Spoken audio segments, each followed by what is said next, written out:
time, everyone. It's the return of the ultimate character design session. Roll up your sleeves, get ready to join in, and let's have some fun. This video is sponsored by Skillshare. G'day everyone, I'm Jazza, and let me just start off by thanking you for supporting the first ultimate character design session. It blew my mind how much love and support that UCD1 received, and also how much fan art and contributions it received. By the way, I surprised you all with a few goodies and prizes that I gave away. Rather than surprise you this time, I'm going to let you know that Skillshare and I are going to be giving some exciting prizes for people who get involved in UCD2. There's some Copics up for grabs, there's some AirPod Pros up for grabs. In the meantime, it's time to find out what UCD2 will be themed around. I propose that people reply to this Reddit thread with a genre/setting, and then replying to that would be people writing a race/species, and then the reply to the top race/species would be a vocation or job, a reply to that would be an interesting physical feature, a reply to that would be a dark secret. So what do we got here? Feudal Japan, but in the future like cyberpunk. Fox or human hybrid. Job, falconer. Interesting physical feature. Vitiligo. Interesting. Dark secret, had a lover who betrayed her. That's our first character. That's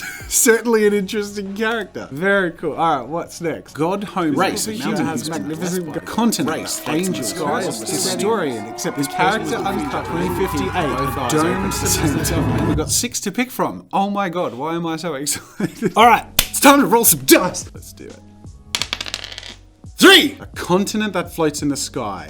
Angel who lost their wings due to a punishment, got trapped there for eternity, and a winged angel is born after ages. Job, historian, except the character uncovers what they are taught is not true. Interesting physical feature, seeing as he is the first one born with wings in ages. I'm gonna flesh out the story, do a character design, sketch out the world a little bit, and we're gonna go forward from there. Oh my god. Can I just say, you guys are freaking amazing. You guys put cool stuff in there and you voted on cool stuff. And I'm gonna try and reward that with making something as cool as I possibly can. Now, on top of that, of course, I try and empower you guys to make stuff as cool as you possibly can. And one of the ways I've done that is with my Skillshare course. I've gone all the way through the conceptualization of your illustration, sketching and brainstorming and coming up with a design and a composition you're really proud of, putting together your refined sketch and how that differs from the process of creating rough sketches, and then also turning your refined sketch into line work and then eventually a colored illustration. I go into some color picking and color theory, composition tips and ideas. There really is so much there to sink your teeth into, and I know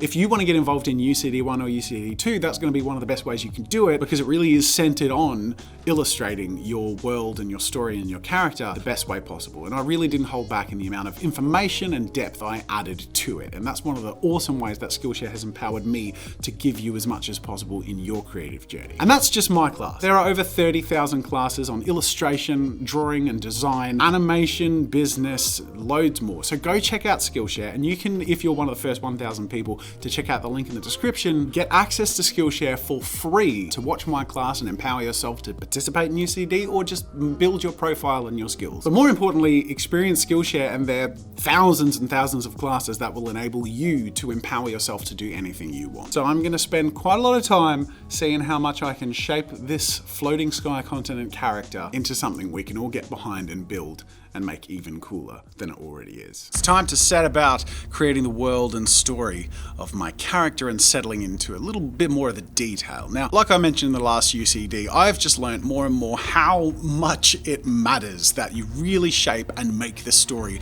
as cool as possible. Character design sessions used to be really centered around just the character design, but more and more as I do these, and especially with the ultimate character design sessions, the story matters most, especially if I'm trying to create something that you guys are going to get excited about too, and that really gives as much context and strength to the final visual character design as possible. So, several hours later, and with my story in place, this is what I've got, and I really hope you guys like it.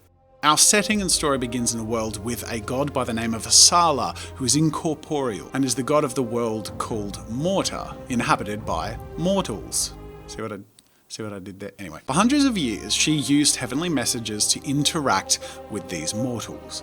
These angels, a creation made by the hand of God herself, would descend and inspire fear and faith for their creator, who was a harsh but balanced god. The messengers dwelled on a floating continent called Immorta, and the angels became known as the Immortals. Immorta was near enough to their god that they could hear her and feel her within them, but far enough from Morta that they could not be seen or heard unless they felt the call of Asala to go down and spread those messages. And this faith and fear that the people of Morta held strengthened the power of their god, Asala. But over time, this faith and fear was also of the angels themselves. This faith and fear strengthened the angels both in power and glory, in the same way that their faith and fear was used to strengthen the god. Eventually, there were some that were so powerful that their appearance manifest their strength in astounding ways. Some of the most beautiful and glorious angels grew 6 wings or flowing white hair, and their glorious glow could blind mortals. And the strongest of these angels became known as the Seraphim.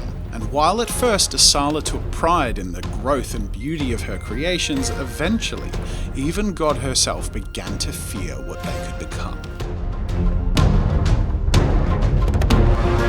Some of the seraphim had an aura of darkness or fire and could move mountains and destroy mortals on a whim. And Asala discovered that several of the 7 seraphim had intentionally been deceiving her and inspiring the mortals to fear or have faith in them instead of their god. She was angered, but also fearful. By stealing the power from the mortals that had previously been hers, these disobedient angels had weakened Asala significantly. So, preferring to die than let her disobedient children usurp her throne, Asala used the last of her diminishing power to punish her angels, and plucked their wings and took their power.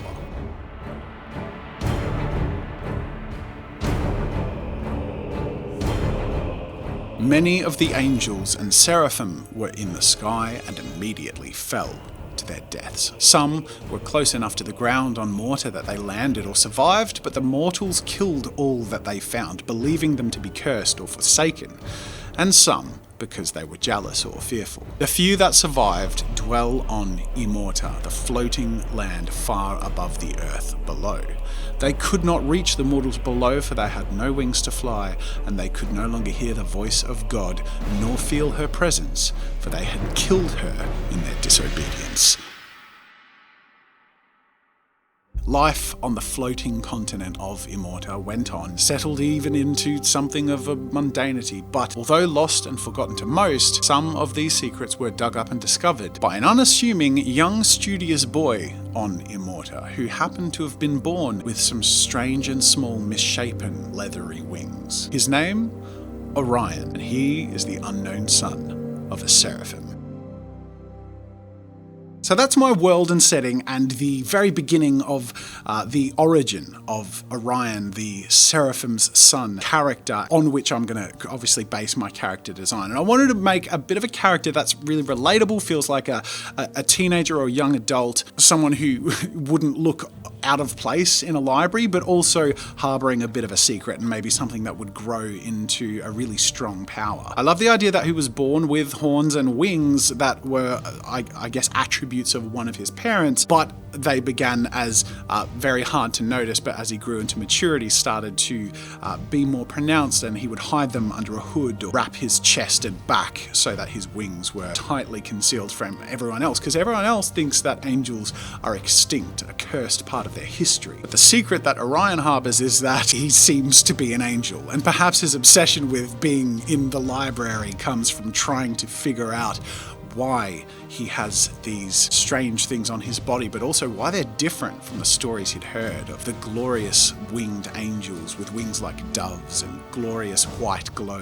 Where Orion, as he grows, I like the idea that he's slowly becoming sort of dark in appearance because maybe one of his parents was one of the more evil seraphim, and by extension, whether through genetics or a distant power connection, he has his appearance changed by association, but has nothing to do with his temperament. So he's a good guy, but as he grows, he looks just more and more weirdly evil. I love that juxtaposition, and I love the idea of a really cool, nice character having this conflict, something he's trying to hide and something that doesn't necessarily look all that good, but also could become really powerful, really cool looking, but also maybe even tempted to become evil. Who knows? There's conflict built in there that I really like.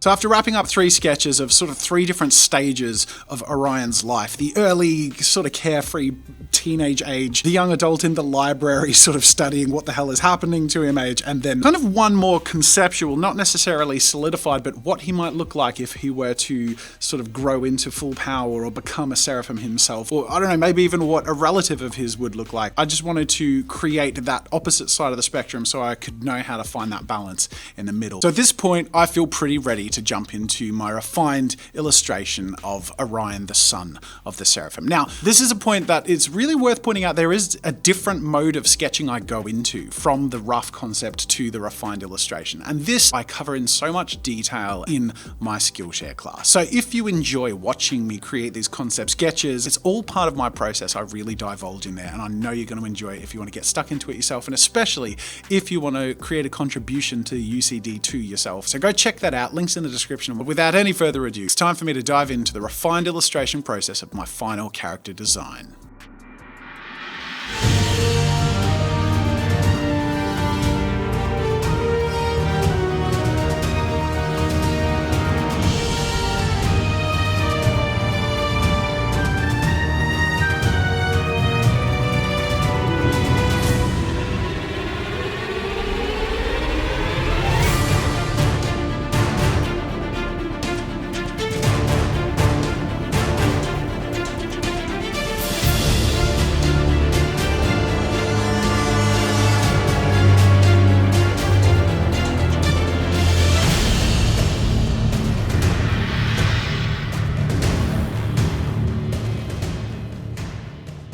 Now, I really hope you're enjoying this video so far, but I'm interrupting it just to talk a little bit about the UCD thing. Basically, what we're trying to do is enable the ability for artists and creatives like myself to create something like this, things that we want to do that the algorithm doesn't necessarily reward. And we do that by working together to tell the algorithm basically that we want this stuff. So if you want more character design sessions, these are the 3 things you can do. 1, watch out. If I make a UCD video with hashtag UCD2 or any other UCDs, watch them, contribute to them. 2, speak up. Like this video, subscribe if you haven't. Those actions alone tell YouTube this is the content people like. And 3, join in. Make an artwork, make a song, make a poem. Just by using hashtag UCD2 on various social media platforms, it gives strength to this original video and the concept, and also builds onto the world. I'm going to use the comments of this video to get the prompts for UCD3. Share this video, spread the word, and that is how we're going to make this the ultimate character design session. With the line work complete, I scanned my image and bought it in Photoshop because I figured I didn't want to jump into color without any confidence, and there are lots of directions I could have gone in. But the one thing I did know is I wanted to go in a sort of demonic-esque aesthetic without it being too evil looking, simply because I wanted this cool, good character to have a bit of edge and a bit of background that is a little dark, and obviously to suit his black leathery wings character prompt type. So after a bit of mucking around in Photoshop, basically just putting some colors in place and tweaking the hue saturation until I found a combination I felt was pretty cool, it was time to put that into practice on my paper with my Copics. It was pretty daunting, to be honest. I mean, I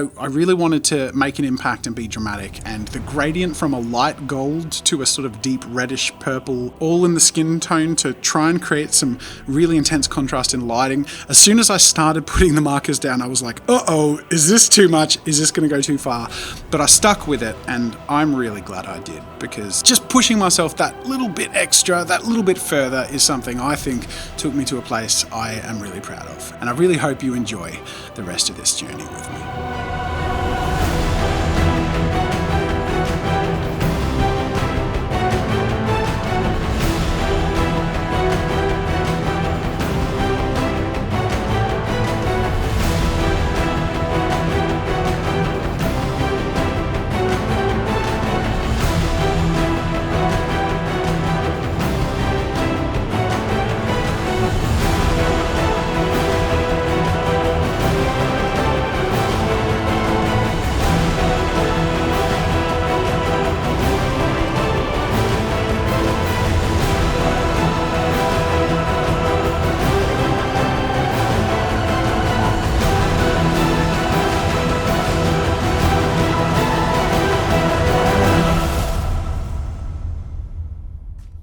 you know, I don't think I've felt this excited after the completion of a character design, let alone UCD, simply because there is so much that can be done here, and maybe we can shape it together. But I want to start shaping it myself on my old new channel, Tabletop Time, which I've brought back from the dead. I was on a 4-year hiatus and it's back bigger and better than ever before. And I'm going to host and narrate a one-shot campaign with my friends over on Tabletop Time, playing in the world of the Son of the Seraphim. And I'm going to do this in a way so that the Let's Play of the Son of the Seraphim campaign will be up by the time this video is out. So go check it out. The link is in the description and you can watch me and my friends play in the world of Orion, the Son of the Seraphim. Once again, because I'm really excited about my channel relaunching, I am irrationally excited about Tabletop Time. And I know if you've enjoyed this video and the storytelling and the visual elements, you are going to love Tabletop Time. So go subscribe. Thank you so much. Oh my God, I'm so excited. This was really cool. And I love it. Hashtag UCD2. Fun for me and fun for you. I need to go and do a poo. I'll see you later. Toodaloo. That was probably the best outro I've ever done. Hell yeah. Subscribe to Tabletop Time.